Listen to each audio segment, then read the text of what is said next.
Game 33. We're playing Graves in the jungle. We're versing a Carthus. So right off the bat, what are we going to want to do against a Carthus? I usually like to slow down his level 6 by invading, just punishing for errors that he might make in his macro, by stealing camps away, or just, gaining vision of him and beating him to his camps. So I just want to delay his 6 as much as possible, and I just want to be in his jungle as much as possible as well, by just utilizing the vision I might have on him, or where, just by cross-mapping him and stuff like that. So the more I can steal his farm, the better. Carthus is a farming style jungler, so he clears really fast. He's actually known as one of the fastest clearing jungles in League of Legends, so depending on where he is sitting in the meta. So this play is actually a little disastrous. I think I overforce this play here way too much. And then Echo dies as well and flashes under the tower. So we make it, that's a large misplay. Don't do that. There's no need to go ham for the kill there. I obviously just got carried away. I'm not too worried about it.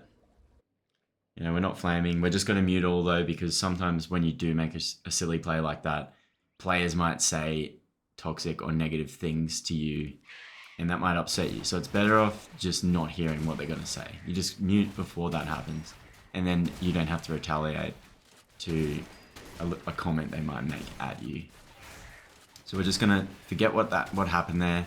Yeah, Victor got a double kill, but it's not the end of the world. We can still catch back up with smart macro and by playing to our advantages and just sticking to that game plan we came up with before. So we're going to stop Carthus from farming. I'm just checking to see where he started here. He actually wants to clear from his red down, so that's perfect. That means I can steal away his blue. Carthus with no blue buff is really hard to manage. Like, if you're playing Carthus, most of the time you want to start on your blue buff, but you can also switch it up a bit if you feel like the enemy jungler is going to predict where you're going to start by so you just don't start on your blue so that you don't get invaded, and that might be what he's doing there. That's why he went red. So it was warded, and then they've sent Victor and Smolder and Lux to me. Caitlyn's continued pushing, so they're going to actually miss a wave for this. And we're just going to try and kite as much as possible. And this is why earlier I wasn't too worried about getting double killed by Victor. So we're instantly capitalizing off a big enemy error. The way Carthus could have defended that if he had a ward on me in his bot side blue buff area, then he can just choose to vertical jungle. And that's kind of like the safest option for him. So we end up dying. So yeah, if he just runs through the river from his top side into my top side and takes off all of my top side camps, he then gets his blue buff. He just has to make sure on the next time his bot side spawns that he's going to show up for that and be able to fight for that then when he's a bit stronger. And his team's pretty responsive. Like, his bot lane left lane for him, missing a massive wave that Caitlyn had shoved under, because Caitlyn's a lane that has a lot of poke and damage, so she naturally has prio into most bot laners with that range. So she's always pushed under. So you don't want to, it's hard to leave your lane, especially as Smolder, an early game champ. It's hard to leave your lane or roam through jungler. So you can consider that Carthus's weak side is his bot side jungle. It's hard for their team to move, except Victor can move because he's fed. He could move to defend, but Smolder can't really defend. So that's why I was able to push into his bot side there and steal it away without too much worry.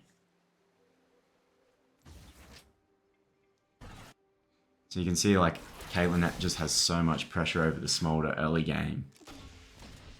Smolder has no option other to just last hit and get pushed in. He doesn't have enough wave clear to push back onto the Caitlyn. So that's another reason why Carthus would have wanted to path towards his bot side, knowing that Caitlyn's going to push their friendly bot side in.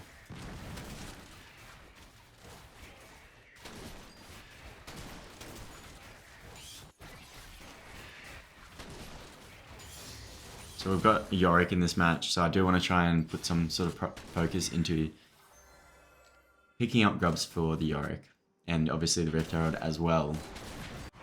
I really think that's a major win condition with a good Yorick, because he can just do his own thing with grubs, and even a Rift Herald, you can gain a lot of gold from that. Karthus gets a nice gank off. There's nothing, we could really do there. I could have some deep wards in to track on the Karthus, but I haven't been paying attention too much on the tracking side of things because I've been talking about other stuff. So Karthus is going from bot to top now. His wolves are spawning. So yeah, that means he's ganked from... He's gone Gromps, Wolves, Raptors, Krugs into a gank top side. And now he's going to be looking to reset. So we're going to match him in the bot lane.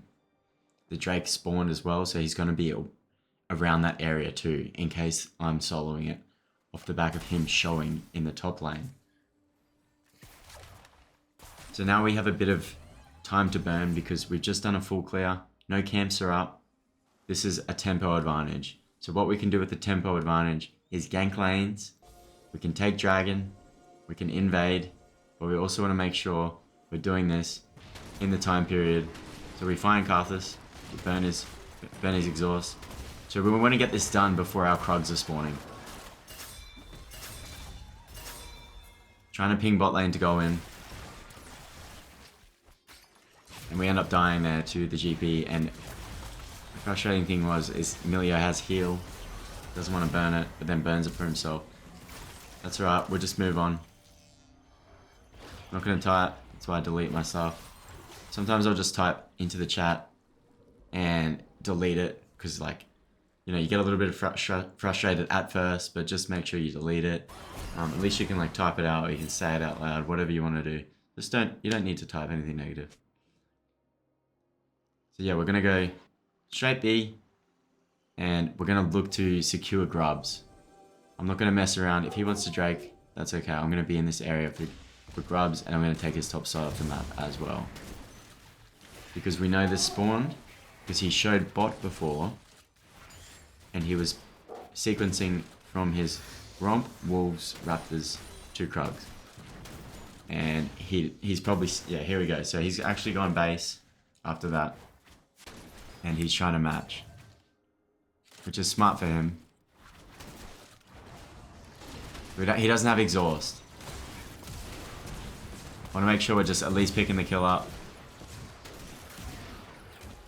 And that's my bad for not paying attention to where the gangplank was. So gangplank loses a wave for it, it gets a kill. We just got to make sure we don't lose grubs. I don't mind dying there as long as I take the Karthus with me. It's 1-for-1, it's not ideal, but at least he's not benefiting by getting Drake or grubs without me being on the map. So at least I'll be able to cross map him.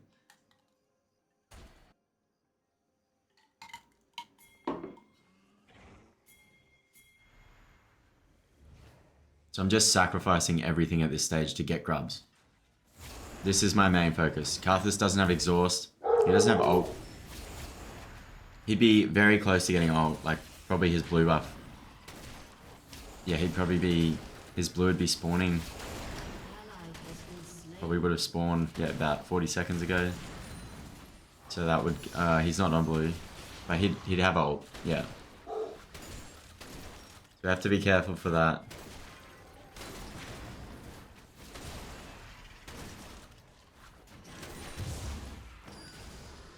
I want to look to find him in the jungle again. As soon as he doesn't have his exhaust, and I have it an item advantage, I've got Yomu's, so I'm strong enough to, damage him and get out of there because I've got that movement speed with Yomu's. I haven't done much. I haven't spoken about my build on Graves much at all, so I'll just quickly say a few things. I always like to get Yomu's. I'm not the type of guy to build Hubris. Hubris is great for damage and for extremely late game champions. Like Graves is more of a earlier mid game orientated champion. Like he really plays best in that mid game once you get your 3 item power spike, 3 or 4 items, and then obviously up until 6 he slowly scales as well, and he's very strong. But he's not your typical late game champ, so I don't build Hubris on him. I build the Yomus so I can show up for skirmishes, I can run around the map faster. Like the most important stat as a jungler, especially like from my, like I couldn't recommend more, is like movement speed. You can show up to skirmishes, fights, team fights, objectives, everything way faster. The faster you clear, the faster you can run around the map. So like movement speed is extremely broken on jungling. And I nearly get caught. I do die there, so I don't know what was going on. Should just kept clearing down bot. So yeah, that's why I build Yomus first every single game.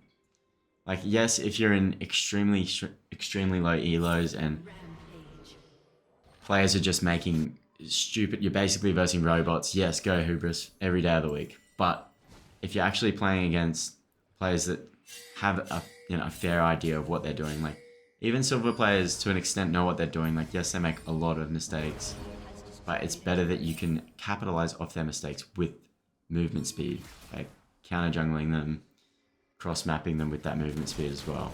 That's the main reason why I like Yomis, and it does give you damage and the lethality. But like most importantly is like the movement speed active. You can show up to protect teammates and stuff like that. And then I'll always go Collector second.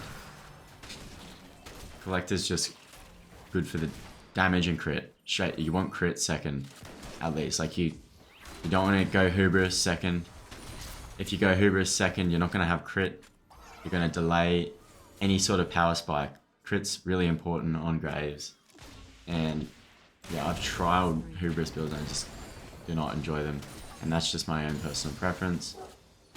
And then third item, I'll look to go Last Whisper or Shield Bow.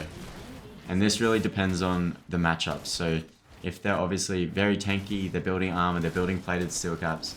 There's a few champions with plated steel caps and they don't have much burst. Then yeah, you go with LDR or Lord Dominic's Regards, sorry, that's what I'm talking about. Lord Doms. And if you need heal cut desperately, then you can go for the heal cut version, which I can't think of the name of it right now. Just that heal cut armor pen item with crit. I can't think of its name. Yeah, anyway, I will go Shield Bow if I'm versing bursty champions, assassins, that you need to just block out a lot of bursts with. And if I really don't need the LDR yet, but either one is very situational depending on what what the enemy composition is or who is fed. So if we've got a fed Kha'Zix, we're going to go Shield Bow. And the tank hasn't scaled yet, then that's okay. We'll get Last Whisper, we'll get LDR 4th. So by the time the tank scales, at least we'll have our armor pen. So that's, yeah, 5th item with boots is 6. I'll always go for my boots. Merc treads or plated steel caps. You can go swift boots if they have like a Nasus, and Nasus tends to max out his W. So his W is that crazy slow, and boots of swift obviously negate the slow. So it's less time you're slowed for, which means more time, less time that you'll. Because it's also an attack speed slow, his W. So if he maxes it out, it's really potent. Swifties are really good into Nasus. And they're also good for that extra bit of damage with movement speed too. So you can go them if you don't need plated steel caps or Merc treads. But most of the time it's Merc treads if they've got that burst, if they've got 3 or more mages, and then plateds if they've got 3 or more attack damage champions. That's basically the insight there. I never go Berserker Greaves. I can't remember if they're still called Berserker Greaves, but the attack speed boots. Yeah, that's about it there. And then final item is like if they've got a bruisery style comp, I'll go Bloodthirster. So if you're versing champions like Gangplank, and they just have that extra bit of tankiness as like a fighter, bruiser sort of style champ, then yeah, Bloodthirster. You can look to go Last Whisper if you don't want to die. It's still like that's not a bad item, and it gives you extra little bit of armor. And then you can go Infinity Edge if you're super far ahead. I'll sometimes go Infinity Edge last. And yeah, that it just gives you that crazy damage. But you only want to build Infinity Edge if you're really far ahead. You don't need the defensive stats from like a Bloodthirster.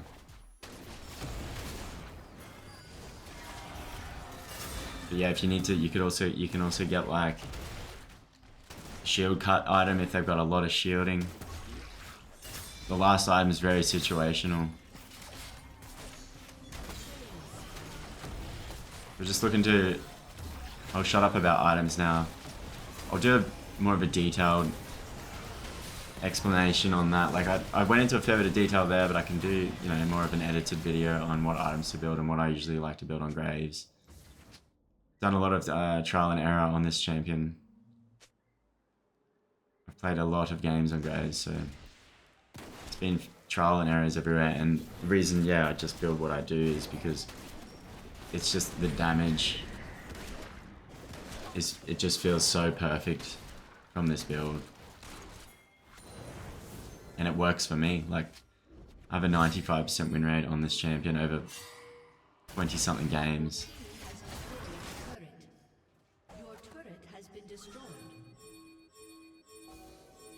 I'm just trying to ping them to get to do... We'll start talking about the game again. Just trying to ping them on the objective, make them aware. Because Milio's not getting any wards into their bot side quadrant jungle. He's not doing any clearing. He is now, but it's too late. Like, I've nearly taken the Drake. He needs to be doing that prior to the Drake spawning. It's okay though, because we can actually steal it away. We get a little sneaky Drake off. We're just trying to make sure our players are thinking about what we're doing. They're not just mindlessly running around looking for kills. And just feel like a lot of players get lost in the mid game, so just trying to make them aware of what to do now.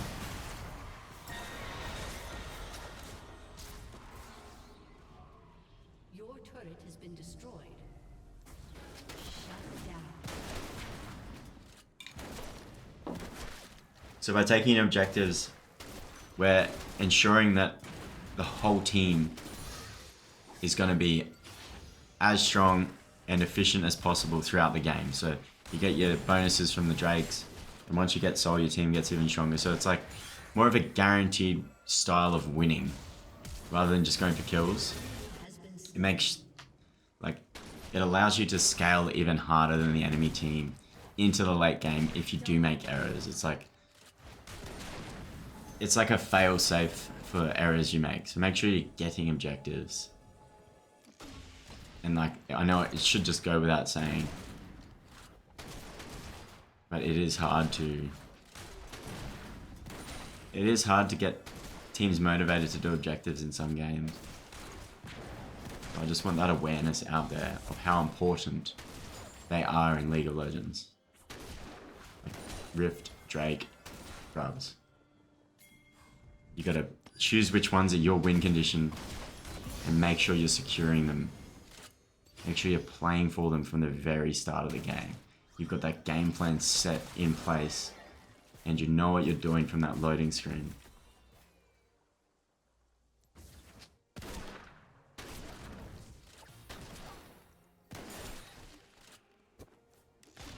So I'm playing in the top side quadrant.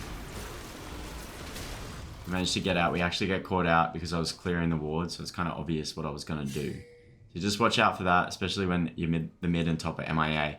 What I was doing was playing with my team's pressure. The Yorick was pushed in top, and we had Kate and Emilio in the mid lane, pressuring the mid lane tower. So I was just instantly assuming that I needed to push up with them. And by doing that, I moved into their topside jungle quadrant, and they were waiting for me. They'd set a trap, which was well played on their behalf. They got my flash, and I bowed out of there. So now we fall back to our failsafe, which is the objectives. We're going to take Atakan.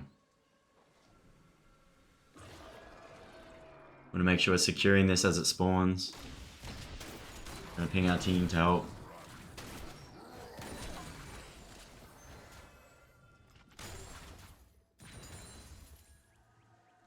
Gotta make sure we're macroing perfectly to be showing up for this objective as it's spawning. I should be able to just solo this. As a jungler, you know, you need to be in these positions when your team's so pushed up. You've got that Yorick in the top lane with that pressure, 7th mid and bot. This is a free Atakan. So make sure you're taking Dragon off the map in this instance and you're not in your own jungle farming or just roaming around trying to get kills on that Victor top lane or something like that. Like, this is a free Atakan. Take it away.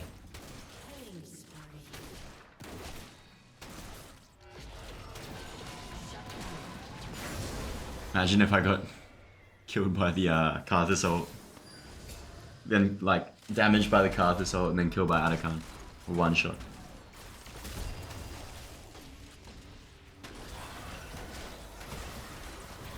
Ooh, we miss. The miss was almost costly.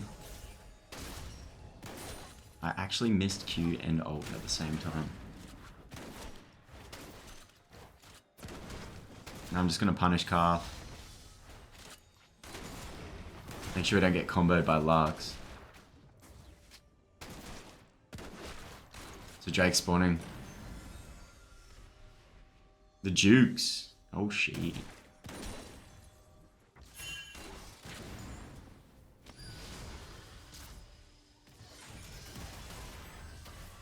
Big Jukes. Nice. We don't want to get caught out because Drake's spawning. It's like crucial to be going B at this point. Spending our gold. Making sure we're as strong as possible for this Drake. We're going to finish off those Merc Treads with the Feats of Warfare. This is really good into bursty mages with the shield. You also want to look at that when you're buying boots. What shield do you want? Is it against a bursty attack damage assassin or a bursty AP mage or assassin like LeBlanc?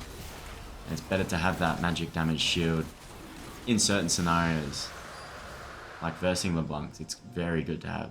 Very nice to have those shields. Especially once you get shield bow as well.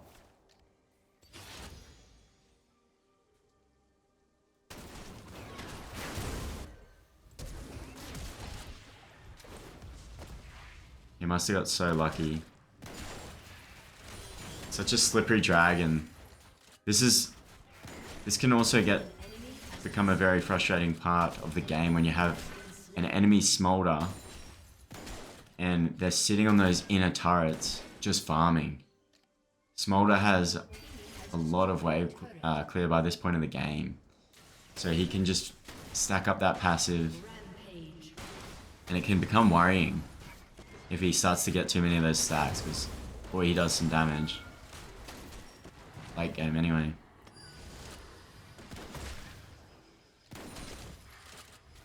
Probably could have killed Karth with like an auto.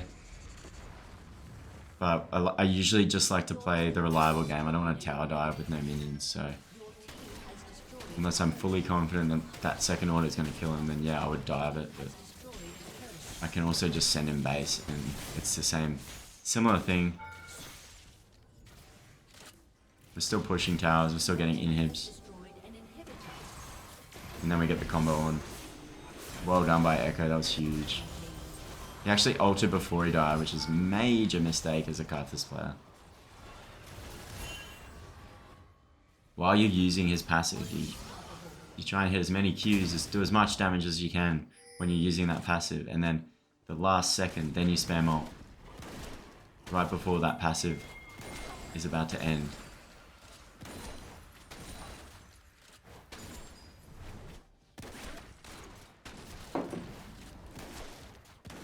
So to end at this point of the game, you don't want to just overforce. You can, in some games, just force here. Actually, we might be fine with Yorick. But what I was going to say is in certain scenarios, it's better to just play safe. We get the picks, we're getting kills, it's fine to end here. In certain scenarios, sometimes it's better not to overextend at this point. This game is obviously an acceptable time to end.